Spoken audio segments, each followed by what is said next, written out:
Need a holiday gift that will keep her sparkling all year long? Right now, Blue Nile, the original online jeweler, is offering 30% off select jewelry.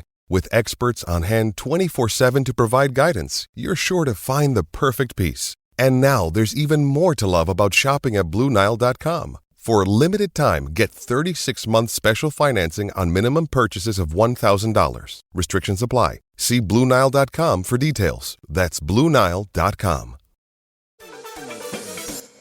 In sports, the scoreboard doesn't tell the full story, but Netflix does. Stories about dads who happen to be world-class quarterbacks and a battle for the heart, soul, and direction of the multi-billion-dollar business of F1. Whether you're a diehard fan or you're brand new, Netflix has the stories for every type of fan. You can watch these incredible sports stories like Quarterback, F1 Drive to Survive, Untold, and many more now on Netflix. Apple Card is the credit card created by Apple. You earn 3% daily cash back up front when you use it to buy a new iPhone 15, AirPods, or any products at Apple. And you can automatically grow your daily cash at 4.15% annual percentage yield when you open a high-yield savings account. Apply for Apple Card in the Wallet app on iPhone. Apple Card subject to credit approval. Savings is available to Apple Card owners subject to eligibility. Savings accounts by Goldman Sachs Bank USA, member FDIC. Terms apply. Serie Chronicles is a Media Chronicles production.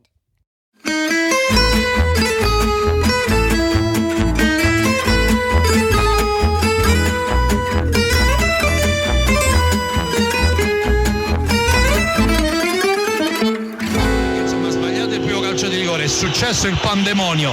Il pallone era finito in porta, l'arbitro ha detto che era fallo in favore della Juve, invece poi si ripete il calcio di rigore perché De Ligt è entrato prima, c'è la Logur, parte con il destro, ha segnato l'Inter, esattamente al 47esimo minuto, nel corso del primo tempo, cambia il parziale all'Allianz Stadium, Hakan Çalhanoğlu, questa volta implacabile dal dischetto, col piatto destro ha cercato e trovato l'angolo alla destra di Wojciech Szczesny che aveva intuito la traiettoria ma non è riuscito ad intervenire su quel pallone. L'Inter è in vantaggio per 1-0.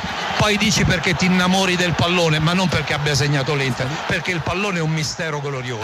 Hello and welcome to another episode of the Serie Chronicles podcast. I'll be your host for, I was going to say this evening, but it's this afternoon. I'm Mina Rizuki.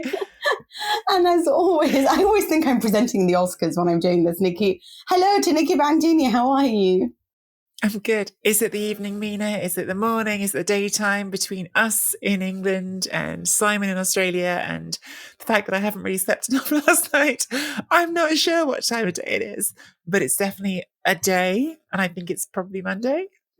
This is when you know that, Nikki accuses me of being basically a little bit dirty. She was very disappointed last week when my limerick was somewhat normal, and I'm going to accuse her of... let's just say loving her nights out. She's come in today. Rude. She's got a little bit of a sore throat. She's like, oh, I know I'm going to have to preserve my voice. I go out so rarely. Rarely these days now that I'm an old person. But I was... Are you really an old person, Nikki? I mean, I'm not a young person. I'm probably not an old person, but I'm not a young person. But I was away for some friends over the weekend, and I came back obviously in time to catch the derby on Sunday. But then I had to catch up on a lot of other games that I had not seen live because I was away over the weekend. And so I, had a bit of a marathon, late night, early start to catch all of the culture so I can talk about it with you today, Mina. I'm just so dedicated. Oh, Nikki, if you think you're an old person, I'm just going to let you know one thing right now. My parents are about to travel and my dad is over 80. And my mum said to him, we should probably get old people's insurance. And he stopped talking to her now and threatening to cancel the holiday because she called him an old person. And I said, if you can't even acknowledge you're old when you're over 80, then you know what?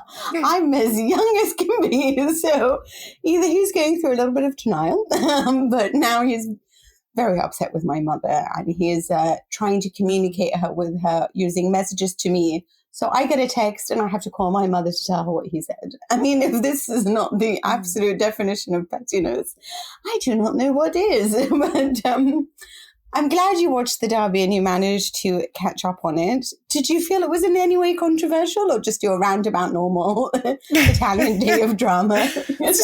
just a normal game of football, just a normal game. It was honestly, it was a normal derby d'Italia, wasn't it? I mean, this is the fixture that gave us Giuliano and Ronaldo. It's the fixture that gave us Pierluigi Collina, who of course everyone has in their head as the most reliable, correct referee of all time. I remember him in 1997 awarding a goal for Inter by Gans, then like a minute or two later coming back and going, actually, no, that was offside, even though the flag didn't go up. So this is a fixture with a history of situations, shall we say. By the way, I want to be explicit here because I actually heard Collina explain this incident. I don't think that Collina was a dodgy ref. I'm not accusing him of anything. I'm just saying this game seems to bring out incidents, and we certainly got some incidents in this game. Clearly the two, I suppose, the penalty given to Inter, then the retake of that penalty was one extraordinary incident. There was a pretty strong penalty appeal for Juventus that didn't get given, and I think the one with Bastoni, where when you see the replays, it does look very much like the foul takes place on the edge of the area on Zakaria instead of outside the area. There have been some incidents in this game. Do I think it was a controversial derby? Yes. Do I think it was a fun derby to watch? Yes. Do I understand if supporters of one team are a little bit annoyed? Yes. Do I think that supporters of one team are going to be annoyed? Whatever happened, yes. And do I think that Irati, the referee, was a bit all over the place? Also, we'll give it one more yes, because I don't think it was just those decisions either. And I think that for me, it's really not a case of, as Adrian Rabiot sought to tell it, 12 players against 11, because frankly, amongst other things, Adrian Rabiot with another referee could have been sent off. So I think there were decisions that were given that weren't. So both teams probably lucky to finish the game on 11 players at all, in my opinion. Yeah, I absolutely agree with you. I think, the way that it was done looks very inept. What I thought was so interesting about this game is that it started out with people calling it a random concert. There wasn't a random concert. There was two singers that opened the Derby d'Italia, and one of them is Ukrainian. And this is all an initiative in, asking for peace, obviously, with what's happening in the situation in Ukraine. And it was very emotional, and the likes of Chesney had tears in their eyes as they were listening to the two wonderful singers singing Imagine.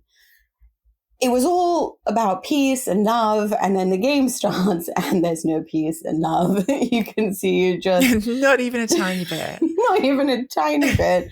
There's nothing better than the meme of Allegri taking off his jacket and throwing it in madness. And Inzaghi losing his voice yet again. It was, on a dramatic level, the very best of Serie A you want to watch, Were there controversial elements? It started with, for me, and I'm just going to tell you the meme sides of it because I really do enjoy these things. It's when Locatelli had to have a bandage around his head and everyone's like, oh my God, he's like a proper Juventino, like a Chiellini copy with the bandage around his head. And I really felt in that moment, the Lion King Simba moment, but for me, it was also the Modern Family where Cameron presents his, adopted child. The new Juventus king was Locatelli.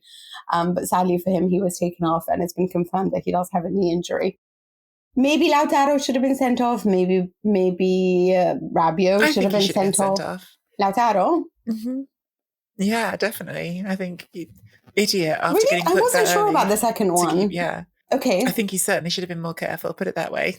What about Rabiot? So you think both of them or not? Let's say you were the referee. Let's have some fun with this. I suppose in some ways, I would say that I thought that at least it was consistent, because I think if one of them should have gone, both of them probably should have gone. And so at least it was consistent.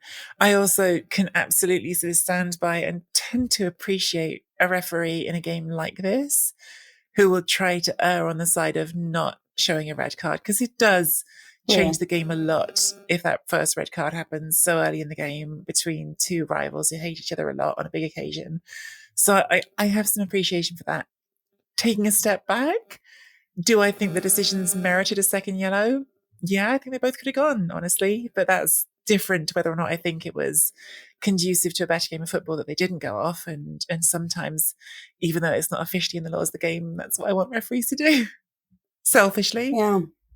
If people had also spoken about, maybe Juventus fan had also asked me lots of questions about whether or not I thought Skriniar should have been sent off, I don't. So I'll leave it at that. I do think some of his tackles were hardcore, but for me, I'm personally in love with that. Like, I'd love him to be on my team if he's happy to do those challenges. So anyway. I mean, there was some nonsense as well. There's a clip of Vlahovic getting brushed in the face by a couple of fingers. And I see which one you're talking. There was quite a lot of that, by the way. Yeah. Because there was one where De Ligt also grabs his, No, you're thinking of De Ligt. There's two separate things. De Ligt falls over backwards. Yeah, no, it's different to the Vlahovic brush of the fingers.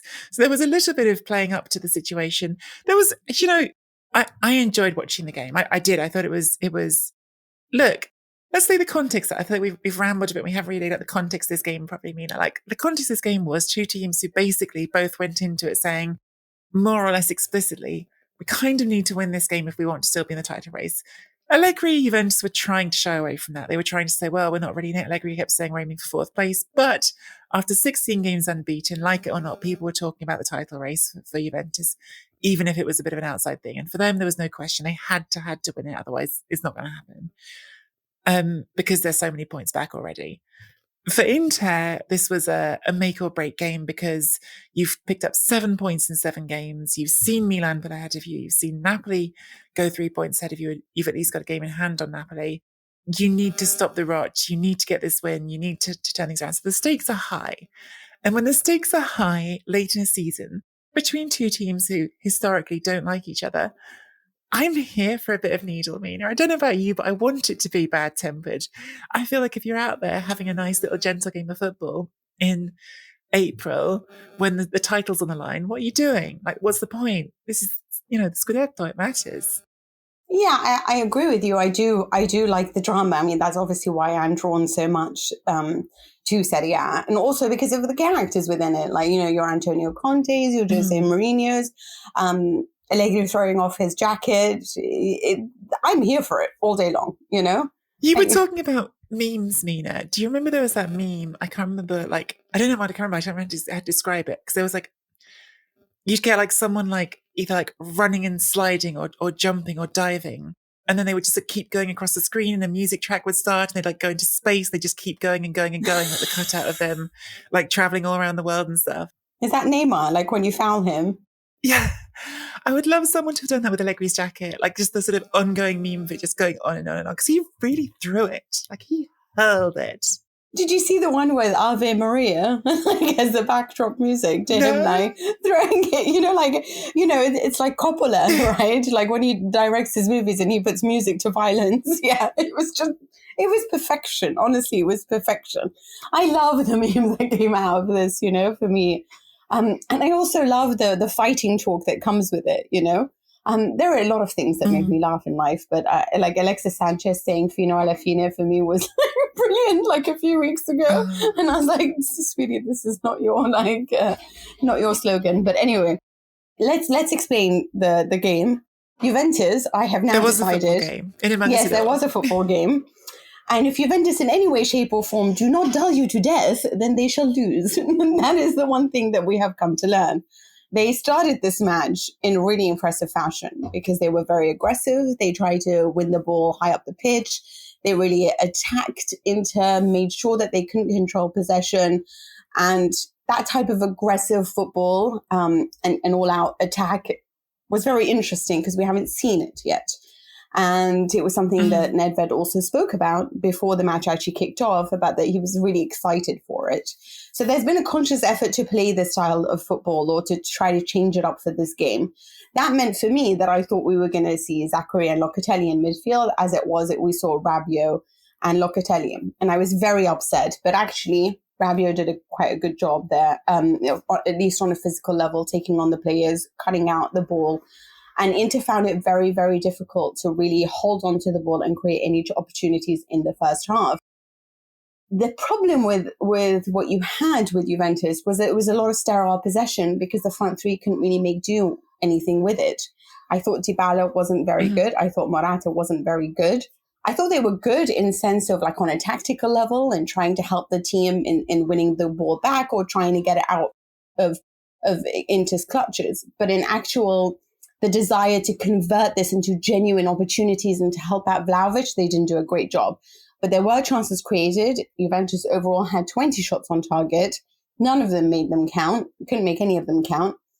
And Inter struggled to settle in. Second half, as we know, Inter did a much better job and preserved the 1-0 that they had.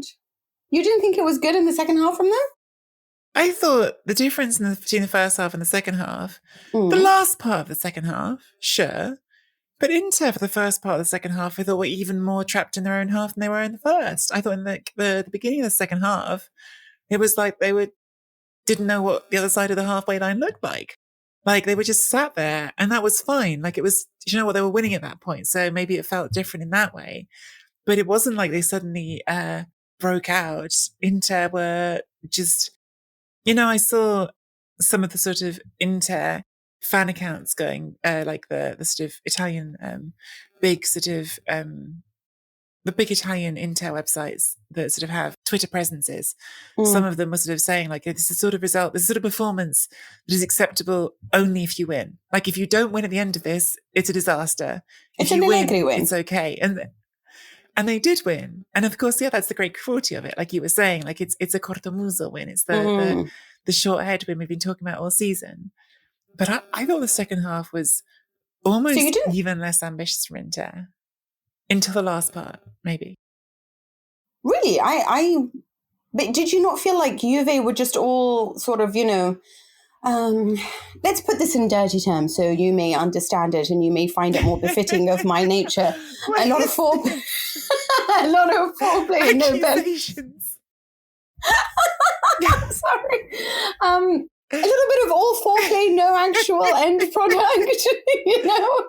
A lot of foreplay and no action. Got it. Didn't it kind of just feel a bit like it was just, I was watching the game and in my head I was like, shall I play a game on my iPad? Because in my head I was like, we're not going to get anywhere. Like I couldn't see it felt a lot like the Villarreal game. It really did, except that I thought there was more action in this. I thought it was more exciting than it was against Villarreal because there you really did feel like the defending was top notch. Whereas on this level, I thought Skriniar was top notch. But I don't know, I just kind of needed somebody to do more of what Zakaria did. If you wanted some level of interest, I just felt like, come on, there's Morata, there's Dybala, like, do something. And I feel like Vlahovic sometimes wants to strike the ball when it's like perfectly laid down in his feet, and I didn't feel there was enough of this.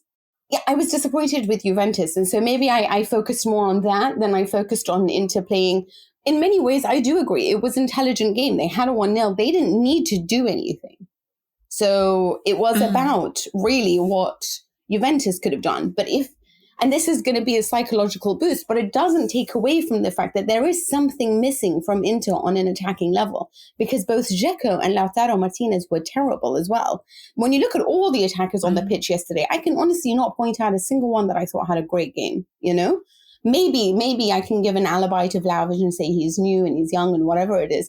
But, honestly speaking, you had created a setup that was very attacking for your attackers to do something in Juventus and Allegri. And they still didn't manage it. And there's a part of me that's thinking that's probably why he plays the dull level of football that he does, because I don't know if he can rely on these forwards. So maybe the only way to do it with this Juventus side until he can build the team he wants to build is play the way that he has been playing, and that has managed to create 16 useful results for him.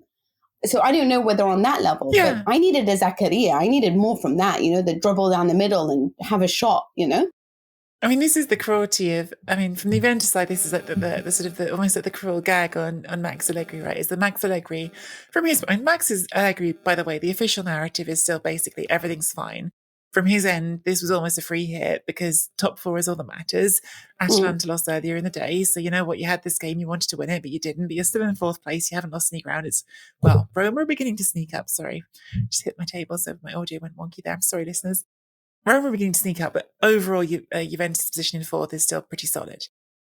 But I do think there's something almost sort of mocking in the fact that Allegri, who's come back, who started the season not well, and then has put together this 16-game unbeaten run, largely doing the cortomuso, the keep it just, we're going to play boring, we're going to play tight, but we're going to win games, which to some extent has always been his brand, right? His brand has always been, we're not fancy, we're pragmatic, and we win. But it's also the Juve brand.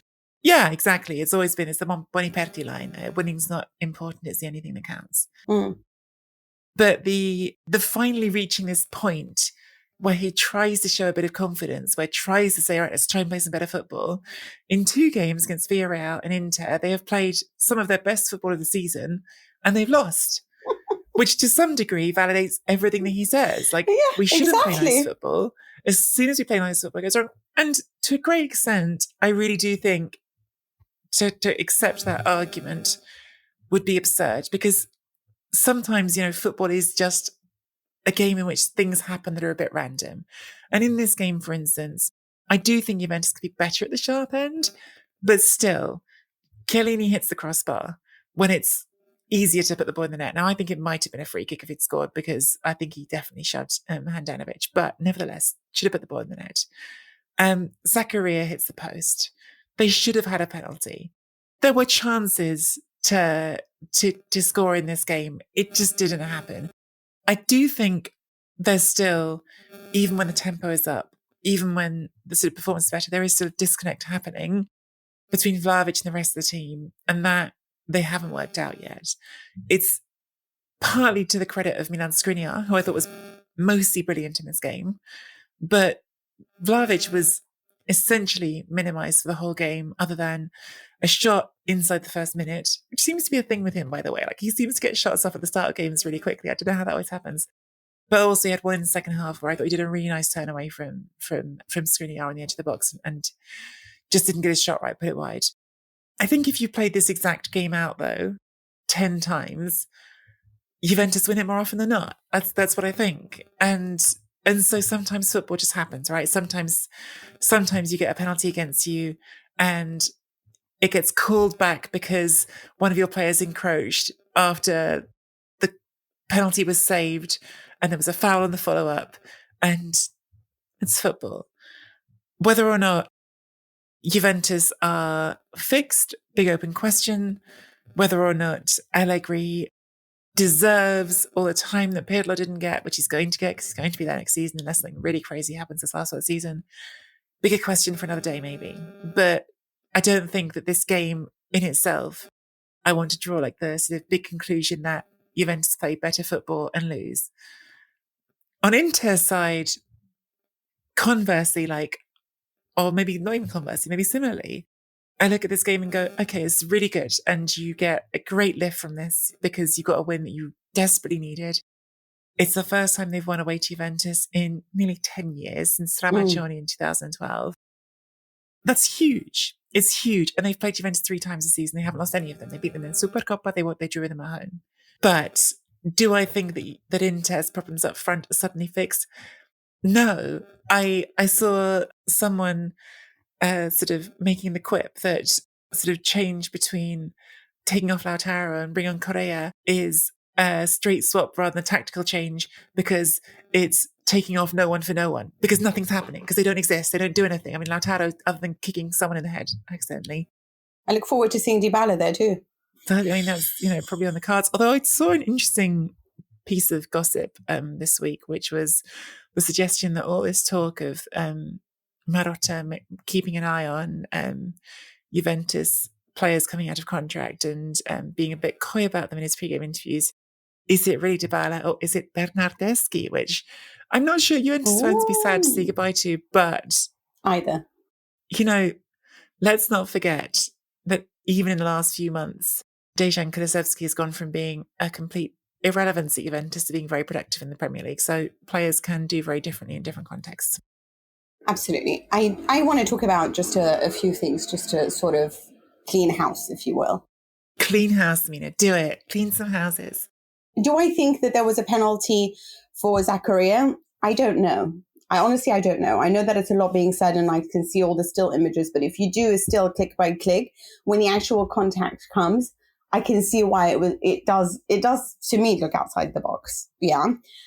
when I saw the penalty in slow motion the foul from Alvaro Morata, I did think it was a penalty. But when you see it in normal time, I think maybe it's a little bit harsh. But if you want to give the penalty, you want to give the penalty. And luckily, they had the ability to say, well, De Ligt was encroaching, so we shall retake it. I don't actually have such a problem with these things because I am somebody who believes that all of this levels out. The only team that I do think I do think Milan have had a hard time with referees, but then so have Torino, and a lot of teams have had that. And sometimes the whole point is that you hope that it levels out in the end, you know? I hate that. I don't think it levels out in a season, but it levels out over different seasons because Milan had the most penalties in the league last season. So yeah, so sometimes you want that kind of luck in during a particular season, but I'm not that angry with it. I don't look at this and think that this was a robbery on any front, if I'm honest with you. I think you should always be good enough to overcome any refereeing errors, unless it is, for me, in the World Cup in 2002, because I just don't think anyone can overcome those errors.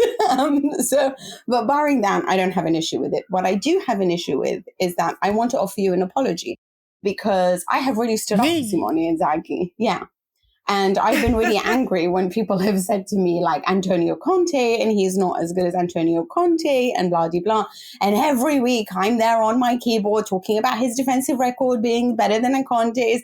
And I look at you, you're just loving this. Come to the dark side. Come to the Conte side, Mina. Do it. Like, I'm writing to UEFA saying, like, can't believe you wrote about his defensive record. Inzaghi's so much better at this stage of the season, and da, da, da. And then I talked about the more sophisticated tactics. I talked about the fact that they managed to get into the Champions League, knockout stages for the first time. And this is despite losing two major players, actually three when you count Eriksen as well, and blah, blah, blah, blah. But his comments, here's the thing, when they lost to Lazio and there was an emotional collapse, I loved the way that Inzaghi talked about that because he was saying it's a shame because we were still in the game. And I realized that he has a little bit of work to do. Every time he has spoken, even when he's made the world's most ridiculous substitutions, I have found a way to sort of get on board with what it is that he's trying to tell me. I was upset against Liverpool when they were at Anfield because I didn't like the strategy he took. I wanted him to be more attacking because I needed Inter to score another goal, But what I found very, very strange yesterday was the way that he was speaking was a place that to me is not somewhere that I would... It came from a place of ego, and I'm not sure or used to Inzaghi using that level. Let me just point out a few things he said. We were missing some important players lately, things people would have talked about for other clubs, whereas for us, they discussed tactics. Are you honestly trying to tell me that the loss of Brozovic is the end-all, really, the be-all and end-all of everything, and you can't manage to overcome that? Whereas the likes of Atalanta, who've had no team for pretty much the entire season, or Napoli, who've had to do without the likes of Osimhen and Anguissa or Koulibaly, or, name whichever player you've named because they've had so many injuries, or Kayer or Ibrahimovic or whatever you want to name for Milan. It's been constant. Kalulu to Balotelli, they've had everyone try to play a role in Milan. And you're upset because you didn't have Brozovic for 3 games?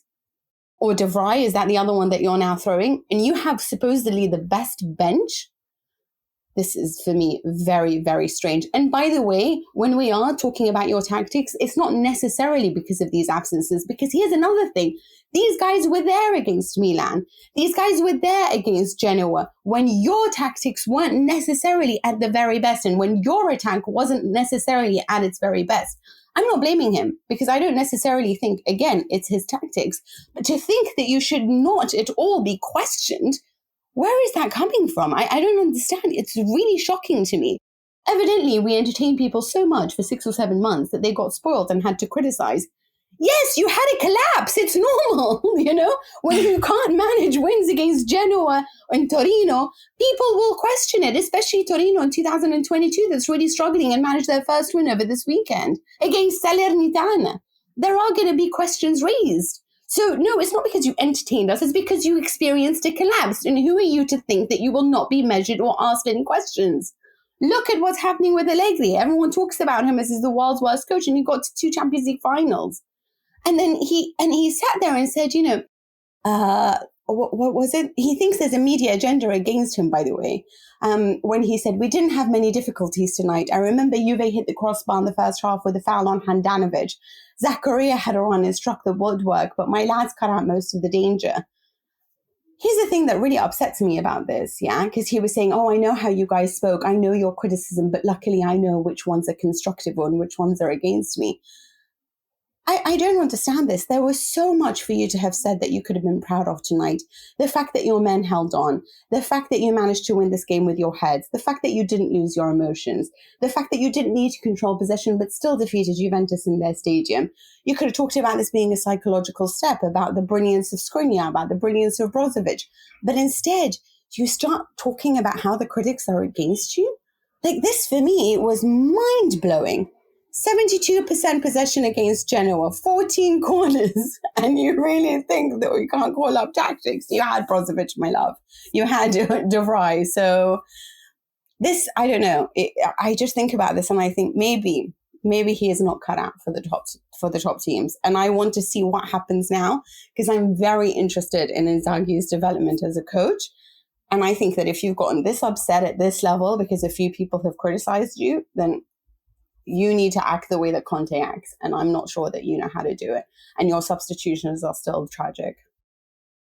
You need to act the way that Antonio Conte acts. Yeah. Those really? words just came out of Mina Rzouki's mouth. I'm so upset with him after I stuck up for him so much. Yeah.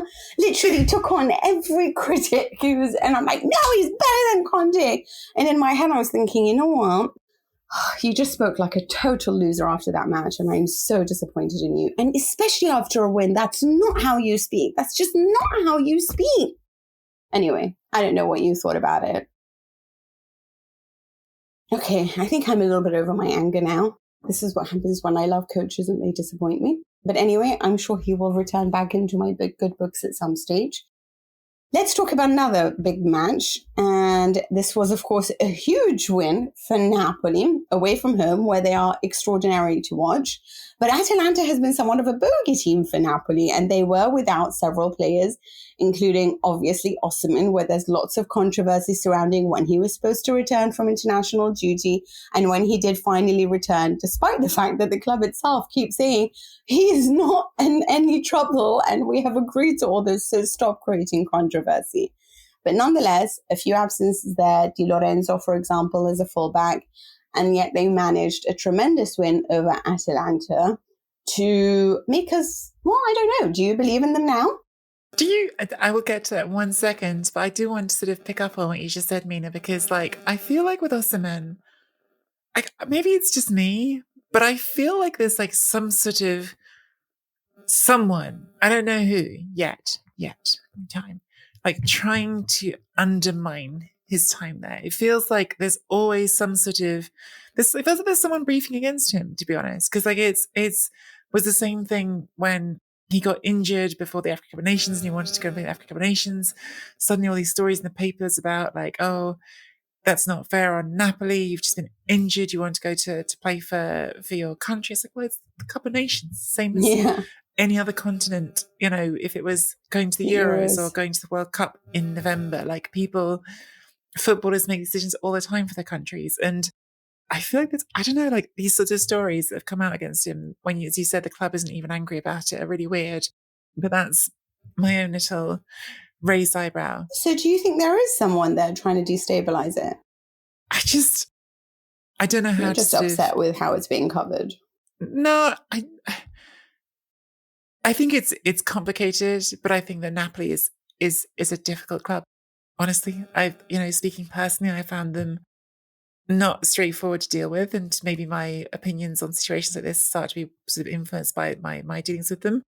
But I think that when you look at the sort of eternal tempestuousness of the De Laurentiis family's relationships with managers as well, and things like player mutinies and the constant press silences, I feel like there's conflicting interests at that club sometimes, if I'm being honest. And I think that it's not entirely clear to me exactly where those lead to, which is why if I sound like I'm dancing around a bit because I haven't got someone to point the finger at. I really don't.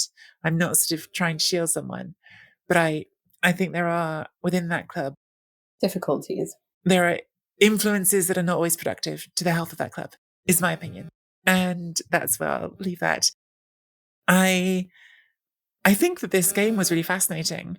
I think that this was a game when Spalletti, we're going to talk about managers and what they didn't do right. I thought Spalletti got this one really right. Yeah, I agree. Napoli, who are a team who for most of this season have played possession football, who've wanted to hold the ball themselves, come up against a team in Atalanta who also like having the ball. And Napoli basically said, have it. Not completely, but like for a lot of the game, they said, have it. And they embraced this really direct playing style. And if you look at some of the numbers for this game, they're quite extraordinary. Like Atalanta had something like 3 times as many shots as Napoli. And yet Napoli had more shots on target. Atalanta had like something like 4 times as many crosses as Napoli. But again, fewer shots on target than Napoli. Because Napoli really did give you the ball, keep you in the spaces we want you to be in. If you want to keep throwing crosses into the box where Koulibaly can deal with them, have at it. We're pretty confident in our strength in the middle of the defence there. And what we're going to do is really play to with this sort of smaller, quicker front line, play to those long angled passes, those long sort of angled balls that the release players quickly going forward. And it was exactly one of those from Zaniolo, the 22-year-old fullback, getting an appearance in this game because of the injuries. It was one of those that set up the penalty that they won, just releasing teammate behind the Atalanta defence. So it was a really sort of, I think, an impressive tactical game from Spalletti that worked, understanding what Gasperini's team like to do, how they like to push high, press high, play those one-on-ones, and drawing them on and exploiting it. And yeah, I thought it was a really smart game while missing some important players.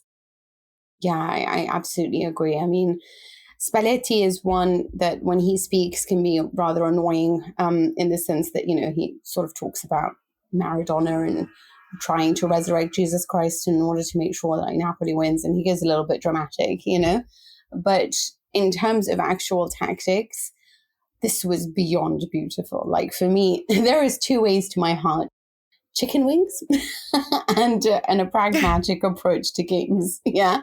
And please note, pragmatic is not defensive. It means working to the strengths of your team.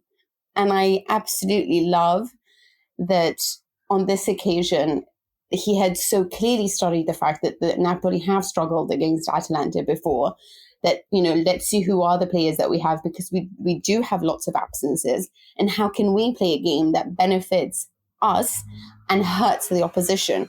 And this was so well planned out. I loved the ability of the team to change from being the side that dominates to saying, you know what, we'll accept, to sit back and counterattack or do whatever it is that we need to do to win this match, because winning is all that matters.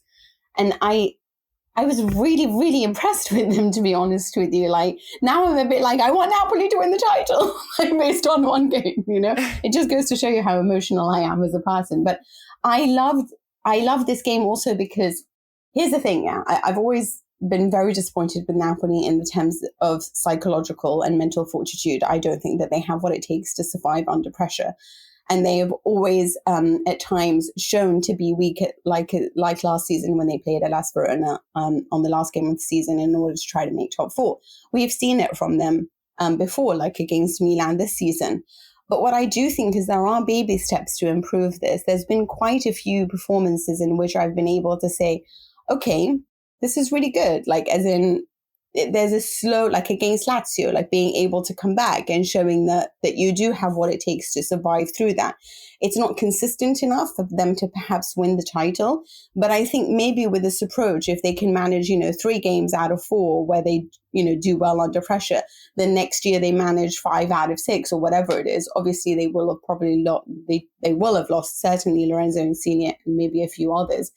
But I do think on a mental level, there is a slight progression there in the way that they are managing the games to what I have seen from them before under Ancelotti and under Gattuso.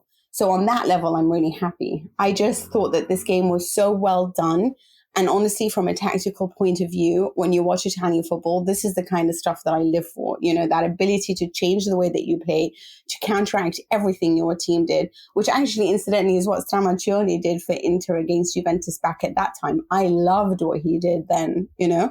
And so this is what made me think to myself, this is an excellent Napoli side. Only 6 shots, 3 on target.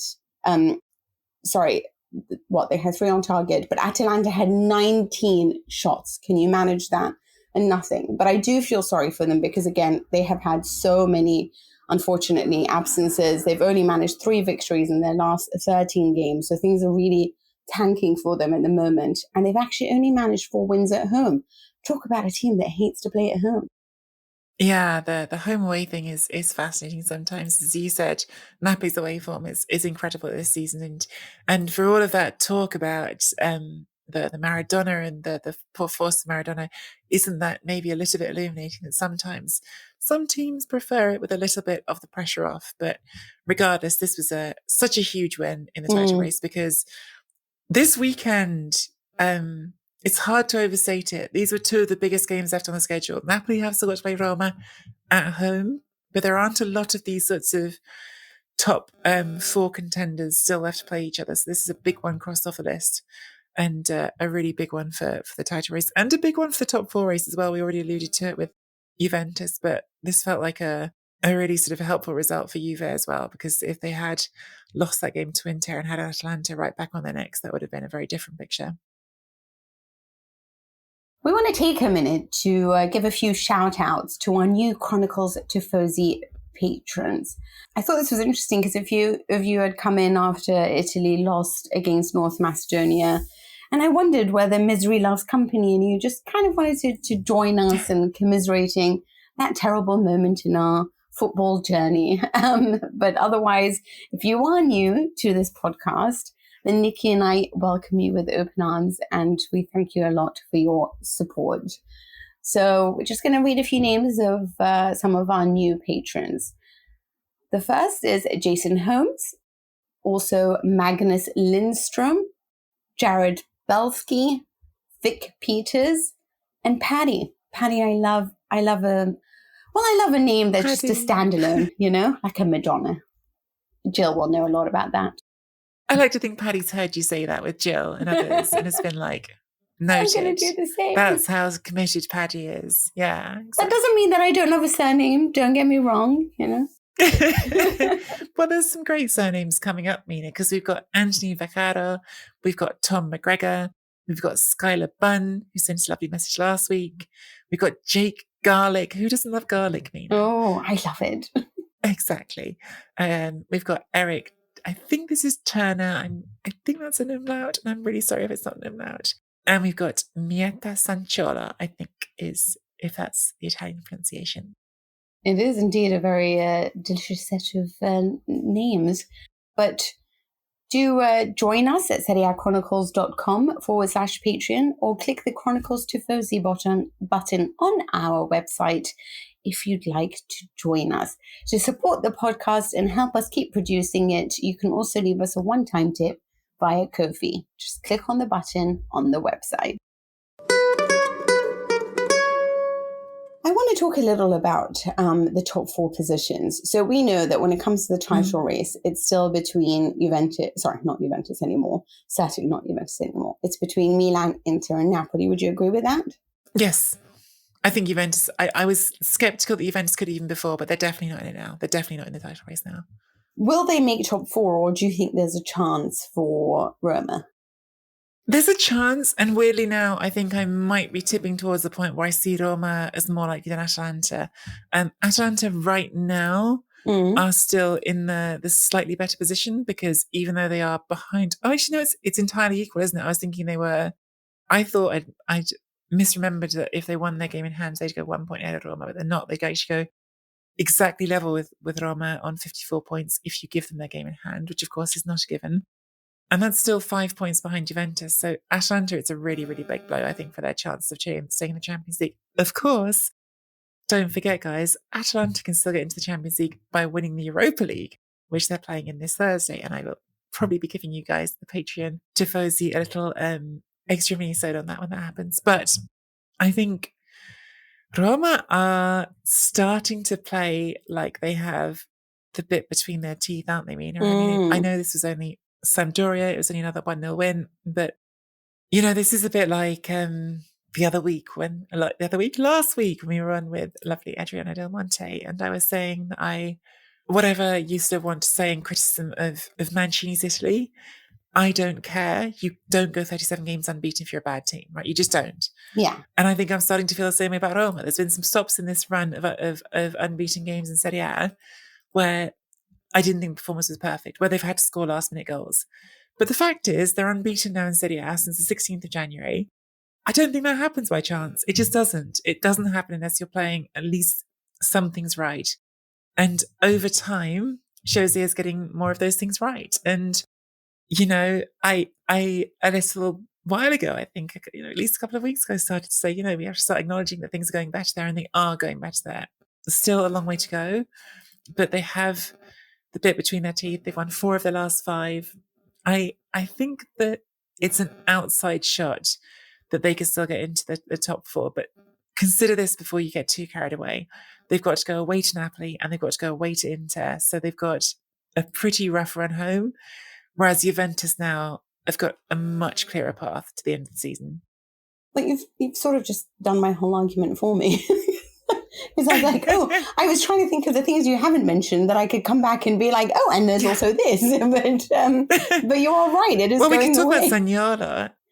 And that's a great one. But you're right about the games that they have. And also Fiorentina and Torino, they have to again travel for, which makes it a little bit difficult. I just wanted to talk to you about the press conference as well. I mean, he does mention Zaniolo, so we'll get to that, which is brilliant. I did like the fact that this game was in many ways pragmatic again, which I sort of love as well.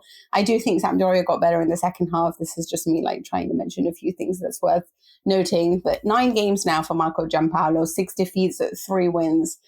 Take that as you will, but hideous team, hideous coach. I can't decide what's going on there. But I wanted to talk about the goal because there were obviously lots of passes back and forth. And he said, if this was Pep Guardiola, everyone would be like, wow, what a beautiful goal. So Mourinho, we shall say that to you too. What a beautiful goal. But they obviously have Salernitana next. So you can probably already say that that's probably going to be a win there, which makes it a very long streak.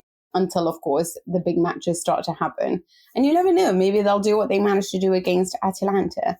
Now, Zaniolo, I thought, was very interesting in the press conference because he said along the lines of I'm paraphrasing here, but basically what you sort of understand from that is that he had decided that he wasn't healthy enough, fit enough to play the match. And then he said you can speak to his entourage if they tell you the truth. Now, this has really worried me a little bit because Zaniolo, for me, is one of the big hopes for Italy. And it seems like Mancini has also gone off him. So is there something to worry about when it comes to this player and his attitude? I don't know about attitude. I think sometimes those things are much easier to speculate about from the outside than they are to actually know. And I think that I'm hesitant to say those things because I'm not spending time with Nicolò Zaniolo individually, so I don't know what his actual attitude is like. I think what I can judge is his performances, and for all of the hype around him, and frankly, when Italy failed to qualify for the World Cup, that was one of the names we were throwing out. Oh, why didn't you use Zaniolo more? And I mean, has he played well this season? I haven't seen him play well very often this season. You don't think I think he certainly hasn't played well not often. Which games do you think he's been great in? Spezia. Not a big one, is it? I think he's made Tammy Abraham better. So I don't have a long list of impressive games from him. I think having him next to Tammy Abraham is what's made the Englishman do so well as well, is having that body closer. And he is somebody who can sacrifice within a game to bring out the best of those alongside him, which is what I like about Zaniolo a lot. But there is a worry for me. They don't want it. I'm not sure if he's going to extend his contract. But yeah, you're right. I guess there has been a lot of injuries as well. I feel it's very stop-start with Zaniolo. There's a lot of inconsistencies there. It is. Maybe it's just me, Mina. I'm willing to accept that I'm going to be wrong about this, and I'd love to be wrong about it because listen, if we didn't learn anything else last week, it's that Italian football needs young talent. We need our young players coming through and going somewhere desperately. I feel like Zaniolo, for me, burst onto the scene as this dynamic, exciting, ball-carrying player who could break the lines, who can make those incisive runs, who knew how to... I mean, breaking the lines is the key thing. That's what I would have said was his number one asset, is that he can do those runs. And this season, I can think of 2 games that I remember thinking, oh yeah, he's having a good game in. And they were both against Atalanta. Now, Atalanta are a team that give you lots of space to make those runs, to make those runs into space. I think that when he's not given that space to run into, which I feel like teams have done this season, I'm not sure that he's special at other things. And again, I'd love to be wrong about it. I'd love to be shown in the next weeks and months. And I also am a big believer in players get better, players have ups and downs in their career.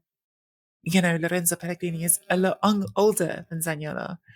But I feel like when I look at him, I see someone who wants to be Pellegrini, but doesn't have the intelligence on the pitch, actually. He doesn't make the right decisions on the pitch. He just relies on being quite explosive, being quite a good dribbler with the ball at his feet, being able to have burst. But I don't see the right decisions being made that often. And that's, I don't know. I'm just not convinced he's the next level talent that I thought he was a year or 2 ago. I wonder whether sometimes players would benefit from a move. But, for example, I was disappointed against Sampdoria and Lorenzo Pellegrini. I didn't think he had a great game, to be honest with you. I thought that he was sort of falling apart in trying to help the team against a side that had managed to grow in their control over the game. And I wonder with him, you know, he doesn't seem, again, he seems to me like to not have that mental fortitude that I need him to have when it comes to the World Cup, or, you know, not this one, but perhaps the next one, when we need these players to be like the angry warriors that we know Italian footballers are. But, you know, it's like you said, it is like players that will hopefully develop and grow into the game. See, I think a little bit the opposite on that game. I think there was a bunch of players this weekend for Roma, because it wasn't a very exciting game. No. I think there was a bunch of players who thought, it's Sampdoria, and they didn't give it everything. I think Pellegrini you think does that's what it in is? the bigger games. I actually disagree with that. Yeah. I think everyone looked at this one and thought Sampdoria will win. And they did. So yeah. But you rely on him if you think that the pressure's on. Do you think he can come through for you? I mean, obviously in the derby, he delivered the most beautiful free kick. He did in the derby. Yeah. He showed up in a huge way in the game against Juventus, even though they didn't win. He showed he had I think he was pretty good against Milan right before that as well, if memory serves. It's a while ago now. But how much he can lose possession. Yeah, I don't have a problem with him in the big games. Yeah, maybe all right. Maybe all right. But then, I don't know, again, I don't feel that he's the consistent performer that makes me... I mean, I do think they are a team with him and a different team without him. I think he produces so much in terms of yeah, and you know what? Even last year, Paulo Fonseca said very often how much like Pellegrini would come in and really save the day. So maybe you're right. Maybe I am being too harsh on him. But in other news, Lazio is also behind, but you don't think they have an outside chance of making top 4, do you? Managed a 2-1 over Sassuolo. I feel like I'm being quite sort of... I feel like I'm being... For me, see me on this show, maybe we're swapping roles a bit, because on this show, I stick up for Antonio Conte and you give like confident judgments, whereas I always sit on the fence, don't I? I'm always like, well, a little bit of this, a little bit of that. Whereas I feel like this week I'm just being like, nah, Lazio, no, they're not getting the top 4. No way. We're doing wife swap, but in a weird way. Yeah, we're swapping. Personality swap. Yeah, it's personality swap. I don't know. It was a good game. It was entertaining. They won. I think this was a really nice sort of Milinković-Savić game. And I think when we talk about things that Maurizio Sarri has got right this season, Milinković-Savić clearly one of them. I think he's up to 9 goals and 9 assists this season. And actually, like, that on the surface isn't that different to last season. I think he's only 1 more goal than he got last season. But the devil is in the detail with Milinković-Savić, because I've always thought he's such a fascinating, like, he's an odd player, Milinković-Savić. I really like him, but he's quite unusual because he's not just big as in tall. He's big as in he's powerful, right? Like, he's got like a strong upper body to him. He's like a chunky guy. chunky is a really bad word that makes it sound like he's fat, which he isn't. He's not at all fat. He's muscular.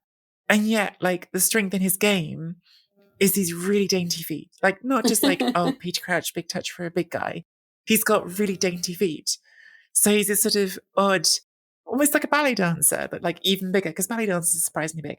But he's got that delicateness to his game. And I think that when we talk about Sarri ball, we talk about those little passing triangles and that sort of obsessive little pass and pass and pass.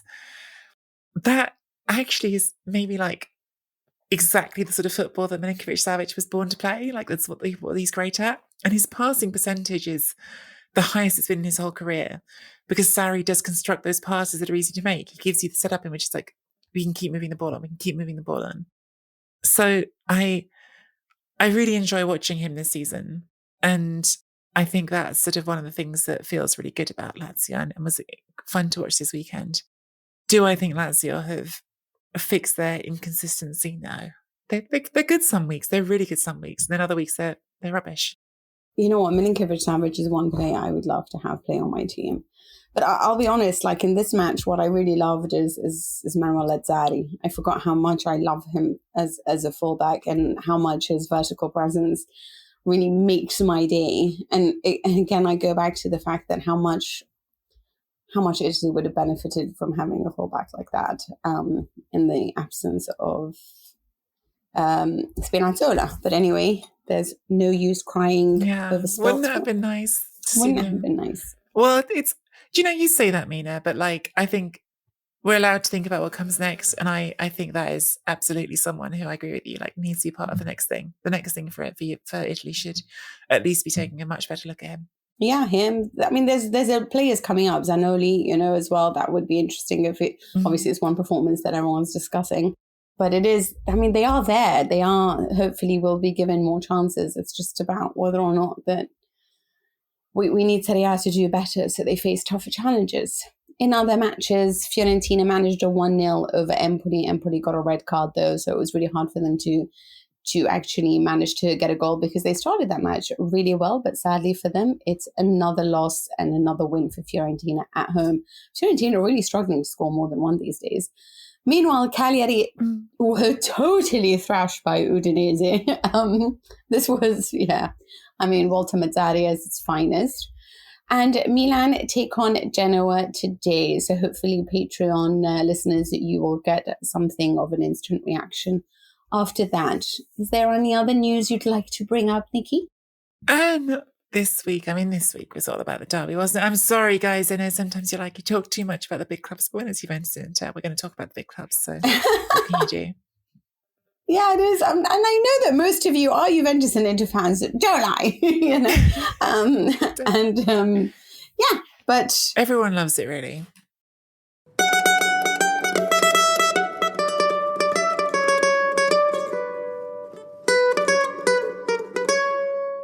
All right, guys, that's everything from us for today. We'll be back on Friday with our Chronicles Q&A mailbag show. You can also send us a question for the Q&A show via the website or on Twitter at Serie Pod.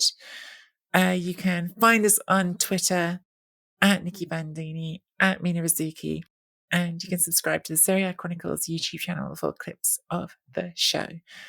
And that's all for today. We'll see you on Friday or sooner if you are a Chronicles Patreon tifosi.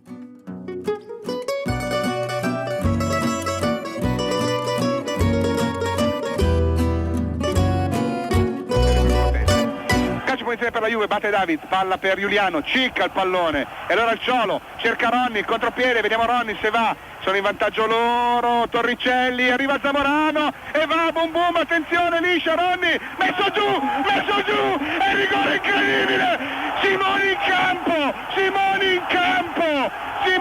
campo signori, l'Inter in campo, tutta la panca, incredibile, non è andato un rigore grande e adesso danno un rigore alla Juve, non ci voglio credere.